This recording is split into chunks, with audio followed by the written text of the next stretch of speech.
everyone, and welcome to Nurses Lecture Room YouTube channel. My name is Mary, popularly known as the Nurse with the Difference, and I make learning easy and accessible for students. I would like to share with us what happened in the world recently. A child came into the world with a PCV that was extremely low. The mother was informed that this child needs blood transfusion as soon as possible. So the mother was like, oh, I am O, I'm blood group O, so I'll be able to donate to my child. Good and fine, nobody disputed that fact.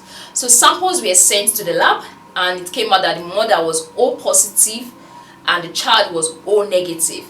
That is, the mother has a blood group O and positive, while the daughter has a blood group O and it's negative. So what is the difference between blood group O positive and O negative? Can the mother really transfer, or can the mother really donate blood to this, her daughter? So by the end of this class, you should be able to answer this question. But before we go into details, can you click on the subscribe button and turn on the notification button so you don't miss out? Let's go there.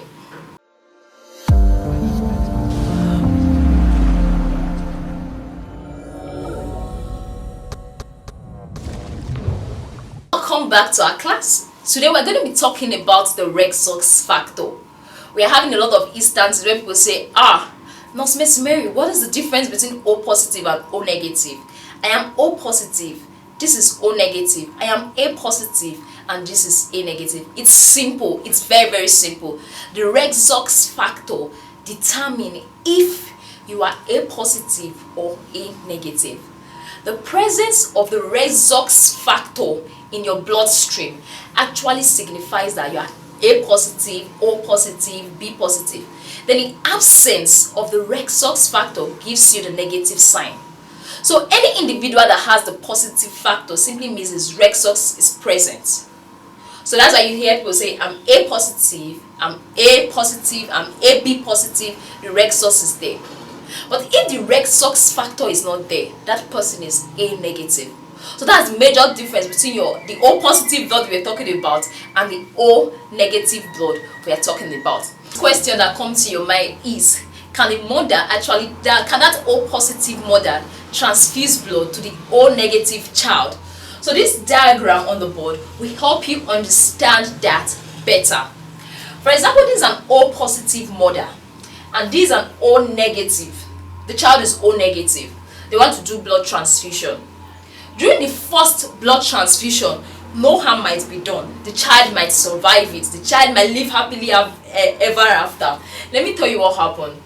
During this first blood transfusion, the blood enters the child. The child's body is trying to detect, I don't have something like this in me.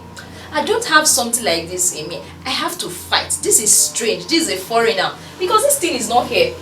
This thing is a foreigner. So what the child's body does is that it starts creating antibodies.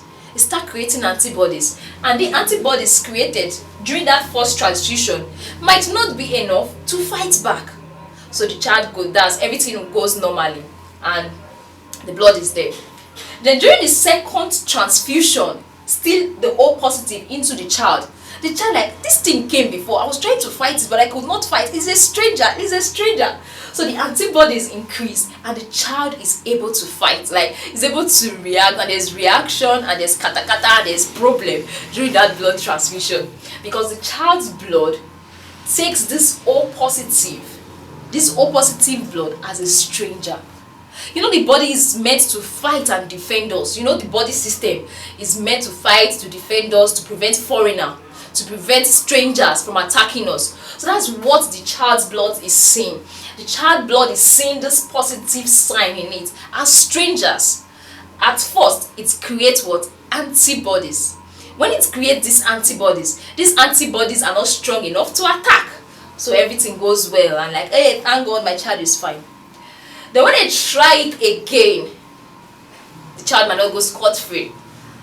They attack because the antibodies are now many. They cannot fight. They're like, no, this is a stranger, we'll have to fight. Then that creates a lot of reactions during that Rhesus factor and the transfusion and all that. So in terms of O negative can transfuse blood to anybody. Be it that O negative is a real boss. O negative is a real universal donor. O negative is the real universal donor. Same applies to pregnant women. At first, the child might survive, the mother might survive, but during the second birth, when there is a difference, O negative and O positive, there might be problem, there might be kata, there might be something different to take over. But I hope this video actually helps you understand what Rhesus factor is all about, and I hope you get the whole gist. If there's any question, can you drop on the comment section and we'll be able to answer it. If there's any topic you would like us to treat, drop on the comment section and we'll help you to treat it in our next class. Thank you very much and do have a wonderful day ahead.